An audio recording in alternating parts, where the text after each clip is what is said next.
శ్రీకృష్ణ పరబ్రహ్మణే నమః. శ్రీ గురుభ్యో నమః. శ్రీమద్భాగవత సంగ్రహము, దశమ స్కందము, ఉత్తర భాగము, శమంత పంచక తీర్థము. పూర్వము పరశురాముడు క్షత్రియ సంహారం చేసినప్పుడు వాళ్ళ రక్తమంతా కురుక్షేత్రము వద్ద 5 మడుగులుగా ఏర్పడి శమంత పంచకం అనబడింది. అది ఒక పుణ్యక్షేత్రముగా వెలిసింది. ఒక అపూర్వమైన సూర్యగ్రహణం రానున్నందున దేశంలోని అన్ని ప్రాంతాల ప్రజలు ఆ తీర్థానికి వెళ్ళటానికి బయలుదేరారు. ద్వారక నుండి బలరామకృష్ణులు, వసుదేవ, ఉగ్రసేన, క్రూరాది యాదవ ప్రముఖులు తమ తమ కుటుంబాలతోనూ, ఇంద్రప్రస్థం నుండి పాండవులు, రేపల్ల నుండి నందాది గోపాలురు, గోపికలు, హస్తినాపురి నుండి భీష్మ, ద్రోణ, విదుర, ధృతరాష్ట్ర, దుర్యోధనాది కౌరవ ముఖ్యులు కుటుంబ పరివారాలతో వెళ్ళారు. పర్ణశాలల వంటి విడుదలను ఏర్పాటు చేసుకున్నారు. ఇంకా మత్స్య, కోసల, విదర్భాది అనేక దేశాల నుండి రాజులు, ప్రముఖులు, పరివారాలు వెళ్ళారు. ద్వారకలో నగర సంరక్షణ గురించి ప్రద్యుమ్న, గద, సాంబాది వీరులను ఉంచి వచ్చారు. బలరామకృష్ణాది యాదవులు తీర్థంలో స్నానాలు చేసి ఉపవాసం ఉండి సువర్ణరత్న గోదానాది దానాలనిచ్చి భోజనాదులను ముగించి చెట్ల కింద ఆకులను మెత్తగా పరుచుకుని విశ్రమించారు. భీష్మ, ద్రోణ, సంజయ, విదురాది కౌరవ ముఖ్యులు, నందగోపాది గోపాల ముఖ్యులు యాదవుల బసకు వెళ్ళి ఉగ్రసేన, వసుదేవాదులకు నమస్కరించారు. స్త్రీలు ద్రౌపదిని, కృష్ణపత్నులను కలుసుకున్నారు. స్త్రీ పురుషులందరూ బలరామకృష్ణులను దర్శించుకున్నారు. ఆ వచ్చిన వారందరూ ఉగ్రసేనునితో శ్రీకృష్ణుని గురించి ఇలాగా ముచ్చటించుకునేవారు. ఏ మహాత్ముని పాదస్పర్శను పొందిన భూమి పుణ్యక్షేత్రం అవుతుందో, ఏ మహాత్ముని వేదాలు, యోగులు, పద్మాసనుడు కూడా సంపూర్ణంగా వర్ణింపలేరో, ఏ మహాత్ముని పాదాలను కడిగిన జలము పవిత్రగంగా అవుతుందో, సనక సనందాదులు సతతము ఏ మహాత్ముని దర్శింపగోరి దర్శించలేరో, ఏ మహాత్ముని మంగళమూర్తి అయిన ఆ శ్రీకృష్ణుని మీరందరూ రేయింబవళ్ళు దర్శించగలుగుతున్నారు. ఎంత ధన్యులో! పూర్వజన్మలలో ఎంత తపస్సు చేసి ఉంటిరో కదా! మీకు శ్రీకృష్ణునితో బంధుత్వ, మిత్రత్వ భాగ్యము ఎలాగ కలిగినదో అని అనేవారు. నందయశోదలు, గోపాలురు, గోపికలు కలిసి శ్రీకృష్ణ దర్శన కాంక్షతో ఎంతో ఉత్సాహంగా వచ్చారు. యాదవ ప్రముఖులు వారికి ఎదురు వెళ్ళి ఆదరంతో స్వాగతం పలికారు. వసుదేవుడు మహదానందంతో వారిని సత్కరించాడు. బలరామకృష్ణులు నందయశోదలకు నమస్కరించగా వారి ఆనంద భాష్పాలు కట్టలు తెంచుకుని ప్రవహించాయి. యశోదమ్మ బలరామకృష్ణులను తన ఒడిలో కూర్చుండబెట్టుకుని గుండెలకు హత్తుకుని ముద్దాడింది. చాలా సంవత్సరాలకు చూచుకున్నందుకు మురిసిపోయింది. దేవకీదేవి, రోహిణి, యశోదాదేవిని ప్రేమతో కౌగలించుకున్నారు. యశోదానందులు చూపిన బంధు ప్రేమకు, చేసిన సత్కారాలకు వేణోళ్ళ కొనియాడారు. సోదరి, పుట్టినప్పటి నుంచి బలరామకృష్ణులను మీరు కంటికి రెప్పలాగా కాపాడుతూ అపారమైన ప్రేమానురాగాలతో పెంచి పెద్ద చేశారు. అందుకే వాళ్ళు మిమ్మల్ని జననీ జనకులుగా ప్రేమిస్తున్నారు. మీరెంత అదృష్టవంతులమ్మా అని ఆప్యాయంగా ప్రశంసించారు. గోపవనితలు శ్రీకృష్ణుని రెప్పలార్పకుండా చూస్తూ ఆ జగన్మోహన రూపాన్ని హృదయంలో ముద్రించుకొని బ్రహ్మ సాక్షాత్కారము పొంది పరవశించిపోయిన యోగుల వలె సమ్మోహితలై ఉండిపోయారు. వారి మనోగతాన్ని గ్రహించిన మాధవుడు వారిని వేరుగానున్న స్థలానికి తీసుకుని వెళ్ళి వాళ్ళ కుశలం అడిగి ఇలా అన్నాడు. సుందరీమణులారా, నేను మీ నుండి వెళ్ళిపోయి మళ్ళీ మీ వద్దకు రానందుకు మీరు బాధపడుతుంటారని నాకు తెలుసు. ఉద్ధవుడు అన్నగారు కూడా మీకు చెప్పే ఉంటారు. నేను మధుర వెళ్ళిన నాటి నుండి కొందరు దుష్టులను శిక్షించవలసిన కార్యంలోనూ, ద్వారకలో చక్కబెట్టవలసిన కొన్ని రాచరికపు పనులలోనూ ఉండిపోవలసి వచ్చింది. నేనెక్కడున్నా మీరందరూ నా మనస్సులోనే ఉంటారు. మీ హృదయాలు నా మీది ప్రేమచే తహతహలాడుతుంటాయని నాకు తెలుసు. భగవంతుని యందు అలాంటి అనన్య ప్రేమను కలిగి ఉండటమే భక్తి.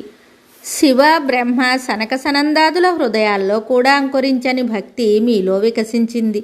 నాయందు భక్తి గలవారికి ఆనందముతో పాటు మోక్షము కూడా సులభ సాధ్యమవుతుంది. మీ యొక్క పూర్వ సుకృతాల వలన మీకు ఈ ఉన్నత పదము లభించింది.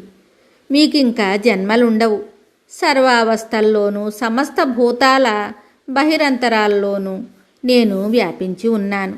నాకు స్వపరభేదాలు లేవు. నా భక్తులు నన్ను అన్ని వేళలలోనూ అన్ని దేహాలలోనూ అంతటా చూడగలరు కనుక వారు ఎల్లప్పుడూ నాయందే ఉంటారు. నా నుండి ఎడబాటును అనుభవించరు అని పలికి ఆ పరమేశ్వరుడు గోపికలందరికీ ఒక్కసారి తన ఆలింగన సుఖానుభూతిని కలిగించాడు. అప్పుడు ఆ గోపాంగనలు వివేకవంతులై తమ దేహాభిమానాన్ని విడిచిపెట్టారు. అచ్యుతుని అనంత గుణగణాలను ప్రస్తుతించారు. మాకు ఇంకేమీ వద్దు. నీ పాదపద్మ చింతన మా మనస్సులలో నిరంతరం నిలిచి ఉండేటట్టు వరాన్నివ్వు అని వేడుకున్నారు.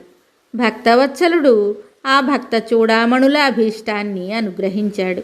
తరువాత శ్రీకృష్ణుడు ధర్మజుని సందర్శించి అతని పాదాలకు నమస్కరించి కుశలమడుగగా యుధిష్ఠిరుడు ఇలా అన్నాడు: పద్మనాభ, భక్తవత్సలుడవైన నీ పాదాలను ఆశ్రయించిన వారు నిత్య సౌఖ్యాలతో ఉంటారు కదా.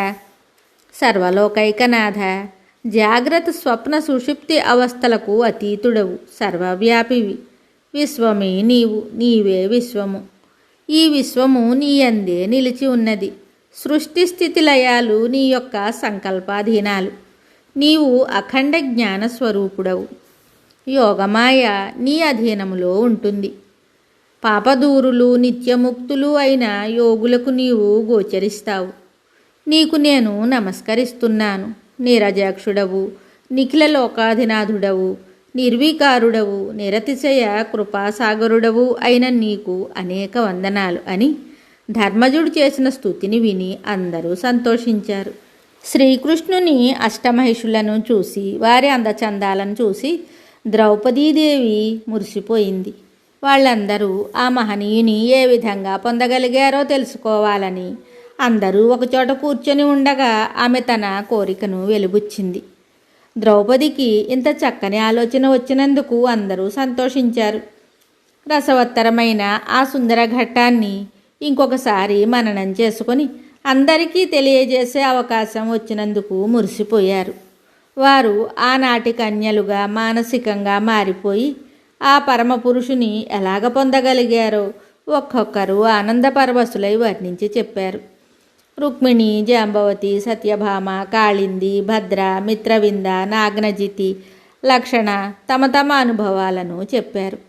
16,000 మంది రాజకన్యల తరపున రోహిణి అనే ఆమె చెప్పింది: మా స్వామి భగవంతుడే గనుక ఈ 16,008 మంది భార్యలను అందరినీ సమాన ప్రేమాదరాలతో అలరింపజేస్తూ ఒకే సమయంలో అందరితో ఉంటూ సంసారం సాగించటం సంభవమైంది అని చెప్పింది.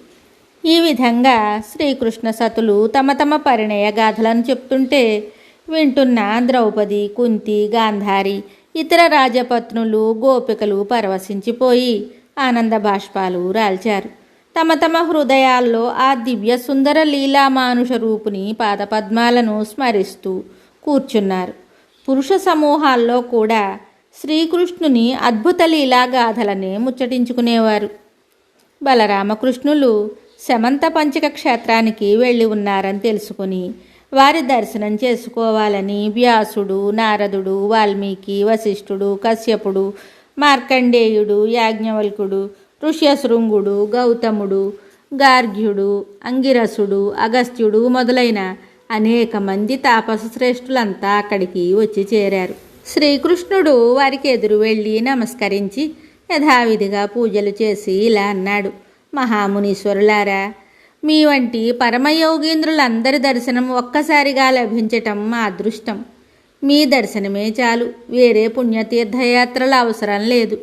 పుణ్యజలాలతో ఏర్పడిన తీర్థాల కంటే, మృత్తికా శిలలతో చేయబడిన విగ్రహాల కంటే మీ వంటి మహాత్ముల దర్శనాలే శీఘ్ర ఫలితాలనిస్తాయి.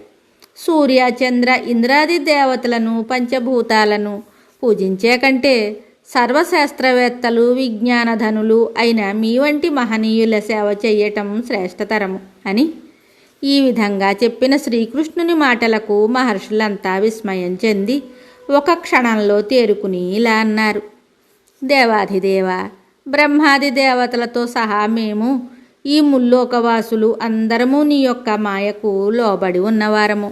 నీ లీలా వినోదాలు ఎవరికి అంతు చిక్కవు. పరమేశ్వరుడు అయిన నీవు మమ్మల్ని ఇలా స్తుతిస్తున్నావంటే అది మా గొప్పతనమేమీ కాదు.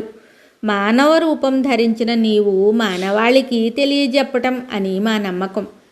నీవు ఒక్కడివే అయినా అనేకంగా రూపొందుతావు. సృష్టి స్థితి లయ కార్యాలను రచిస్తావు. దుష్ట శిక్షణ శిష్టరక్షణ చేస్తావు. వర్ణాశ్రమ ధర్మాలను పాటిస్తావు. నిగూఢమైన వేద రహస్యాలను స్పష్టపరచుతావు.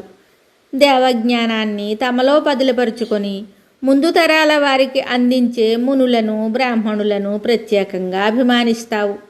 వేదాలలో నివసించేవాడవు, వేదస్వరూపుడవు, పరబ్రహ్మవు. మాయ అనే అడ్డు తెరచాటున ఉన్న మేము మా చక్షువులతో నీ యొక్క మానవ రూపాన్నే తిలకిస్తున్నా నీ యొక్క పరబ్రహ్మస్వరూపాన్ని మా బుద్ధికి గోచరింపజేసిన మా యొక్క విద్య సాధన జన్మము సార్థకమైనవి. నీకు మా ప్రణామాలను అర్పిస్తున్నాము అని అనేక విధాల స్తుతించి ఆశీస్సులను పొంది నిష్క్రమిస్తున్న ఋషులతో వసుదేవుడు ఇలా అన్నాడు: మునిశ్రేష్ఠులారా, పూర్వజన్మల కర్మలను ఎలాంటి సత్కర్మలను ఆచరించి పోగొట్టుకొనవచ్చునో సెలవు ఇవ్వవలసినదిగా ప్రార్థిస్తున్నాను అని కోరగా ఆ మునీశ్వరులు ఇలాగా అనుకున్నారు: ఈ వసుదేవుడు ఎంతటి అవివేకియో కదా. సాక్షాత్తు పరమేశ్వరుడే తన పుత్రుడై తన ఎదుటనే ఉండగా ఆయనను సేవించి తరించకుండా మాయలో పడి ఆయనను తన పుత్రునిగానే భావించి ఇతరత్రా మోక్ష మార్గాలను అన్వేషిస్తున్నాడు పాపం అనుకుని అతనితో ఇలా అన్నారు: వసుదేవ, మోక్షకామి మొదట 3 రుణాలను తీర్చుకోవాలి.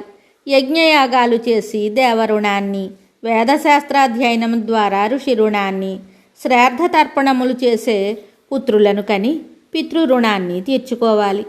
నీవు ఇంకా దేవరుణాన్ని తీర్చుకోవలసి ఉన్నది. సర్వయజ్ఞాలకు ఆదిదైవమైన శ్రీమన్నారాయణుని గురించి యాగము చేసి దేవరుణము తీర్చుకొనుము. శుద్ధవర్తనముచే ఆర్జించిన ధనమును యజ్ఞదాన కర్మలలో వెచ్చించి విత్తేషణను తగ్గించుకోవాలి. భగవదనుగ్రహముచే లభించిన గృహస్థోచిత భోగాలను భగవదర్పితంగా అనుభవించి దారాసుతేషణలను విడనాడాలి. స్వర్గలోకము కూడా అశాశ్వతమైనదే అనే ఎరుకలో లోకేషణను విడనాడాలి. లౌకిక వ్యాపారాలయందు నిస్సంగత్వము అలవరుచుకోవాలి. శ్రీమన్నారాయణుడే శ్రీకృష్ణుడై అవతరించాడు గనుక ఆయన గురించి నీవు యజ్ఞం చేసి దేవరుణాన్ని తీర్చుకొనుము అని చెప్పగా వసుదేవుడు యజ్ఞం చేయ నిశ్చయించుకొని ఆ మునీశ్వరులను మీరే ఋత్విజులుగా నుండి నిర్వహించండని ప్రార్థించాడు. శమంత పంచక తీర్థంలో వసుదేవుడు భార్యలతో సహా దీక్ష పూనాడు. యాగం చేశాడు. యజ్ఞం శాస్త్రోక్తంగా సమాప్తమైంది. అవబృధ స్నానం చేసి ఋత్విక్కులకు, మునులకు, బ్రాహ్మణులకు, అతిథులకు, బంధువులకు ఘనసత్కారాలు చేసి సంతృప్తిపరిచాడు. యాగ సందర్శకులంతా వెళ్ళిపోయారు. ఉగ్రసేనుడు, వసుదేవుడు, బలరామకృష్ణులు బలవంతం చేసి నందయశోద గోపీ గోపకులను ఇంకొన్నాళ్ళు అక్కడే ఉంచివేశారు. నందాది గోకులవాసులు తమ ప్రియతముడైన కృష్ణయ్యతో ప్రియాలాపాలతో మధుర ప్రసంగాలతో మనోహర లీలా వినోదాలతో అక్కడ ఆనందంగా 3 నెలలు గడిపేశారు. ఇంకా విడవవలసిన రోజు వచ్చింది. ముకుంద చరణారవింద మకరంద పానముతో మత్తిల్లిన చిత్తాలను మరలించలేక ముందుకు పోలేక వెనక్కు చూసుకుంటూ ఎలాగో నెమ్మదిగా సాగిపోయారు. వర్షాకాల సూచనలు కనిపించగానే బలరామకృష్ణాది యాదవులందరూ ద్వారకకు తిరుగు ప్రయాణమయ్యారు. మిగతా కథ తరువాయి భాగంలో తెలుసుకుందాము. శుభం.